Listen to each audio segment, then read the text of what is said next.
I'm a monster. No, you're not. Penelope! It's not my face, it's my great-great-great-grandfather's face. Penelope terjebak di rumah besarnya, tidak pernah keluar rumah dan tidak pernah bergaul dengan orang lain selain kedua orang tuanya dan pelayan rumah. Semua itu terjadi karena sebuah kutukan yang menimpa Penelope. Hai teman-teman, selamat datang di Cerita Jules. Di video hari ini saya akan ceritain alur dari film Penelope. Ya udah, biar nggak lama, yuk mulai ceritanya.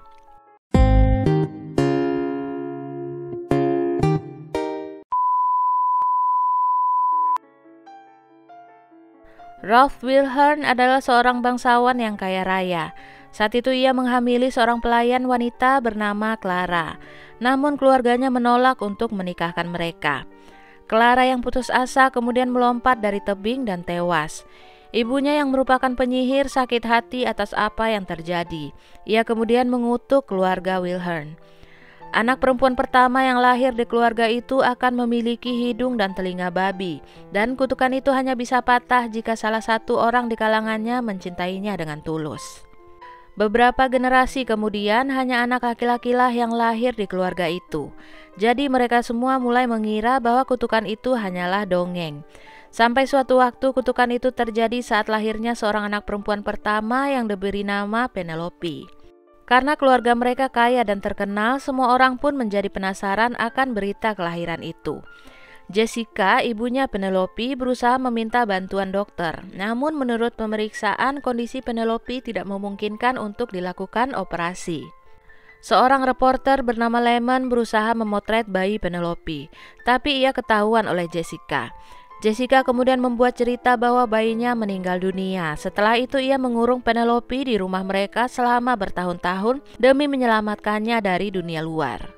Saat Penelope berusia 18 tahun, kedua orang tuanya akhirnya mencoba mencarikan suami yang mencintai Penelope serta sesuai dengan syarat, yaitu harus orang dari kalangan mereka. Menurut Jessica, itu artinya hanya seorang pria dengan status sosial yang samalah yang dapat mematahkan kutukan itu. Mereka pun meminta bantuan seorang pencari jodoh bernama Wanda. Selama 7 tahun, semua pria berdarah biru yang datang selalu berlari ketakutan saat melihat wajah Penelope. Mereka yang terlanjur melihat wajah Penelope selalu disuruh untuk tutup mulut dengan berbagai cara. Dan kemudian muncullah seorang pria bangsawan bernama Edward yang juga ketakutan melihat Penelope. He's a killer! Help me, somebody! Merasa ditipu, Edward pun melapor ke polisi. Namun di sana tak ada yang mempercayainya. Seorang reporter mendengar mengenai laporan Edward dan membuat berita di koran bahwa Edward sudah gila karena ia berhalusinasi mengenai melihat gadis berwajah babi. Saat itu Lemon pun mendengar kabar itu. I know what I saw, alright? No, you gonna arrest her or not? Hey, wasn't it a Vanderman? Yeah, Edward. A pig! Until she had a piggy snout on her face! Why will no one believe me? Edward kemudian berniat untuk mengungkap wajah Penelope ke semua orang dan membuktikan bahwa ia tidak berbohong dan tidak gila. Ia pun bekerja sama dengan Lemon untuk memotret wajah Penelope. Lemon kemudian membayar seorang pria berdarah biru yang sekarang miskin bernama Max. Max diminta untuk berpura-pura menjadi calon jodoh Penelope. I gave my right eye for that story. I thought you never saw her. No, not Penelope. Her mother. We're just gonna have to find somebody who can. You got a Maxwell Campion playing here tonight? $5,000 worth your while? Suatu hari akhirnya Max akan masuk ke rumah Penelope. Lemon pun menyiapkan sebuah kamera di dalam jas Max. Max pun masuk ke rumah dan bergabung dengan para pria lainnya yang menunggu di sebuah ruangan. Tanpa ada yang sadar, Max berbaring di balik sofa untuk memperbaiki posisi kamera di jasnya. Ketika itu, Penelope akhirnya menampakkan dirinya kepada semua pria itu. Dan seperti yang sudah-sudah, mereka semua berlari ketakutan. Penelope pun kembali masuk ke dalam. Ibunya marah atas sikap Penelope yang langsung menampakkan diri itu. Namun Penelope sudah lelah dengan semua ini. Alright, the camera is in the lapel. The rigging is in the sleeve. Put it on. Okay, a picture, you just raise either arm. Not now. Hello, I'm Penelope, and you must be? For 7 years, I've been watching them run. Do you have any idea how that makes me feel? Do you? Saat itu Max kembali berdiri dan mendapati dirinya sendirian di dalam ruangan. Penelope pun terkejut melihat Max dari CCTV. Ia mengira Max masih mau bertahan meskipun telah melihat dirinya. Padahal sebenarnya Max belum melihat wajah Penelope sama sekali. Penelope pun berbicara kepada Max dari balik cermin satu arah. Setelah mengobrol, Max dan Penelope ternyata memiliki banyak ketertarikan yang sama. And why are you here? Look, I'm sorry. Should I go? No. Are you a fan of George Rackham? Will you be back tomorrow? I knew it. I knew you were there. You'll be back. You will. Keesokannya Max kembali lagi ke rumah Penelope. Di sana ia bernyanyi dan memainkan berbagai alat musik sesuai yang diminta oleh Penelope. Dan mereka pun bersenang-senang saat itu. Obrolan antara Max dan Penelope dipantau oleh kedua orang tuanya dan Wanda. Saat itu Max mengajak Penelope ke sebuah pub, namun Penelope menolak. Max pun menceritakan seperti apa dunia luar yang tak pernah dilihat oleh Penelope. You make me happy when skies are gray. Not the drums. It's not the drums. Oh, in the park? Parky's great. In street fairs? I hear they sell really cool stuff right on the street. Hari selanjutnya Max memutuskan untuk membatalkan kerjasamanya dengan Lemon dan Edward. Namun untuk itu ia harus mengembalikan uang bayaran. Sementara uang itu telah ia habiskan dalam meja judi. Max pun terpaksa melanjutkan kerjasama itu. Penelope kemudian berusaha mengajari Max bermain piano dari balik cermin. Dan saat Max tidak bisa mengikuti arahan, Penelope pun muncul di samping Max. Max akhirnya melihat Penelope dan ia terkejut. Saat Max mengangkat tangannya secara tak sengaja, kamera yang ada di jaketnya pun memotret Penelope. Max saat itu mengumpat karena menyesal dirinya telah tega menipu gadis malang seperti Penelope. Saat itu Penelope kecewa karena ia mengira Max jijik terhadap dirinya. Find someone else. Fine. Give us back the money. Yeah, it's better. Monster. No! No, you're not. Penelope!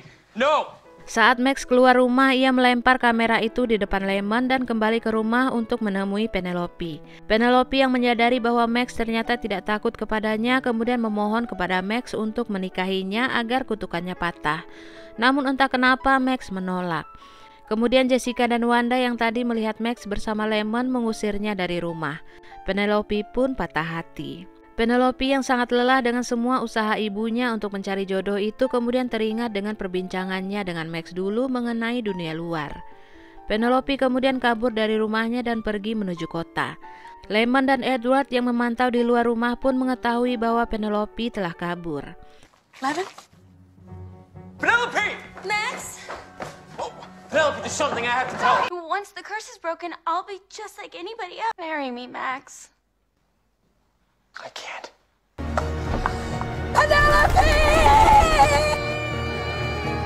Penelope menutup sebagian wajahnya dengan shawl saat ia berada di tengah keramaian. Untuk pertama kalinya Penelope melihat dunia luar. Penelope kemudian menelpon ke rumah dan mengatakan selamat tinggal kepada ibunya. Penelope saat itu menginap di sebuah hotel dengan memakai kartu kredit ibunya untuk membayar. Lemon dan Edward kemudian pergi ke ahli gambar dan meminta orang itu untuk menggambarkan wajah Penelope sesuai deskripsi Edward.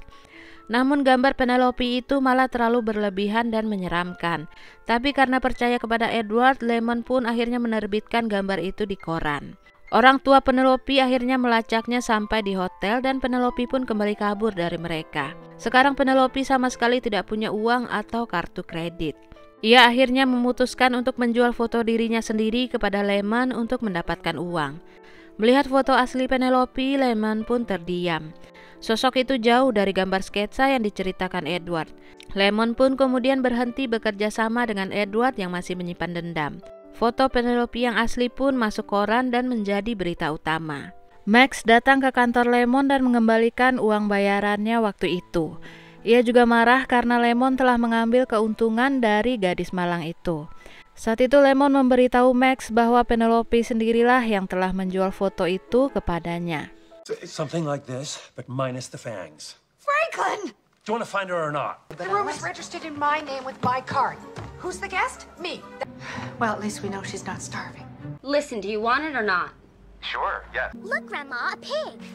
How nice.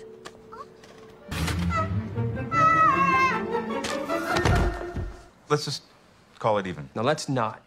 She sold me the photo herself. Penelope kemudian pergi ke bar di mana ia bertemu dengan Annie. Mereka pun mengobrol dan Annie mengajak Penelope mengendarai Vespa bersamanya. Saat itu Penelope pun mengetahui banyak hal mengenai dunia luar dari Annie. So what, are you hiding from the law, or is that just a bad nose job or something? So get your scarf on. Yeah. You don't get out much, do you? We should talk. Suatu hari kedua orang tuanya melihatnya di jalan dan Penelope segera berlari menuju bar. Di sana ia pun pingsan karena kelelahan dan saat itu Annie melepas syal Penelope agar ia lebih leluasa bernafas. Semua orang yang ada di sana kemudian melihat wajah Penelope dan mengenali Penelope sebagai gadis yang ada di koran. Penelope pun segera dibawa ke rumah sakit. Saat Penelope pulang dari rumah sakit bersama kedua orang tuanya, telah banyak wartawan, fotografer, dan orang-orang berkumpul di luar. Sejak saat itu Penelope pun menjadi terkenal. Ia selalu masuk berita utama untuk setiap aktivitas yang ia lakukan. Sementara itu Edward masih saja menghina Penelope sebagai monster.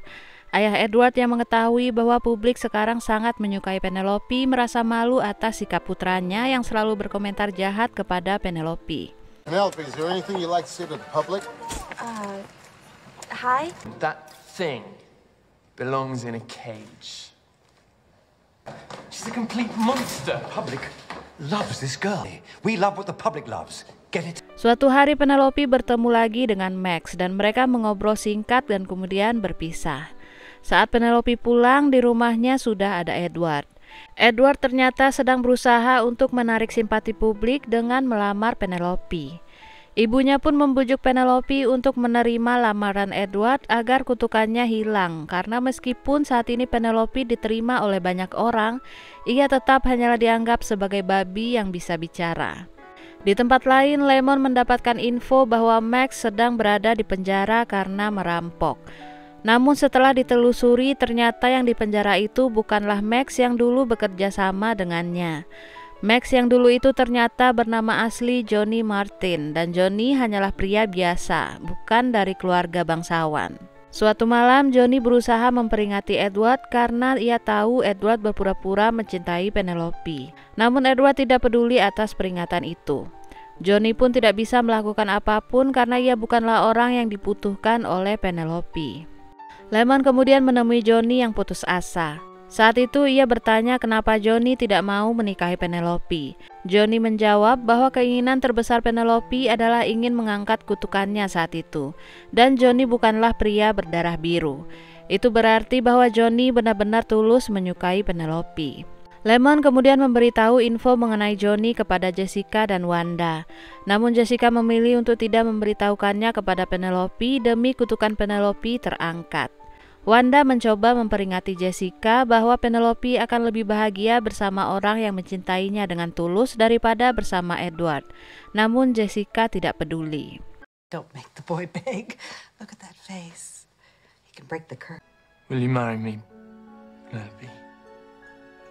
Max Campion. I am not deaf. I can hear you. I am Max Campion. What about the guy you play poker with? Is Johnny Marr. You make me sick. Why? I'm giving her exactly what she wants. You're forgetting, man. I'm not Max. So? One of their own kind. Di hari pernikahannya, Penelope menyadari bahwa dia sebenarnya tidak ingin menikah dengan Edward, apalagi hanya untuk mengangkat kutukannya. Jessica marah saat Penelope membatalkan pernikahannya. Penelope kemudian mengunci diri di kamar dan mengatakan kepada ibunya bahwa kini ia menyukai dirinya apa adanya. Dan tiba-tiba ia pun pingsan. Penelope, it's not too late. Go away, Mother. Sweetheart, please. I like myself the way I am. Saat terbangun, keadaan Penelope menjadi normal. Hidung dan telinga babinya kini telah hilang. Setelah kutukannya terangkat, Penelope menghilang dari publik. Jessica kemudian meminta maaf kepada Penelope. Ia menyesal karena telah salah memahami kutukan itu dan terlalu cerewet memaksa kehendaknya kepada Penelope. Kepala pelayan keluarga Wilhern tiba-tiba pergi dari rumah dan ternyata dia adalah si penyihir yang dulu membuat kutukan itu. Sebelum pergi, ia memberikan kutukan terakhir dan kutukan itu membuat Jessica yang cerewet menjadi bisu. I could have broken the curse years ago. If I'd just done my job as your mother and loved you as my own. You turn around when I'm talking to you, please. I happen to be...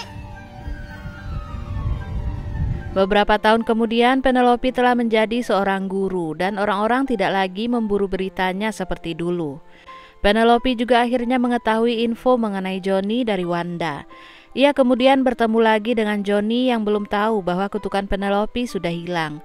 Mereka bertemu di sebuah pesta Halloween di gedung apartemen Johnny, di mana saat itu Johnny sedang berkemas. Saat itu Johnny sudah curiga bahwa gadis bertopeng babi itu adalah Penelope. Ia pun mencium Penelope dan akhirnya Penelope membuka topengnya, memperlihatkan kepada Johnny bahwa ia sendirilah yang telah mengangkat kutukannya. What? It's just kind of great to see the old you. Out-of-town job. Felt like getting out of the city for a while. You lied to me. I guessed piano, and you said that... Johnny, I'm still me. Saat Johnny dan Penelope sedang berada di taman, Lemon diam-diam berusaha memotret mereka. Namun kemudian ia mengurungkan niatnya saat melihat wajah bahagia Johnny dan Penelope. Dan cerita pun berakhir. Sekian teman-teman cerita hari ini. Makasih udah nonton sampai akhir. Kalau kamu punya request film boleh tulis di komen. Dan sampai jumpa di video berikutnya. Dadah.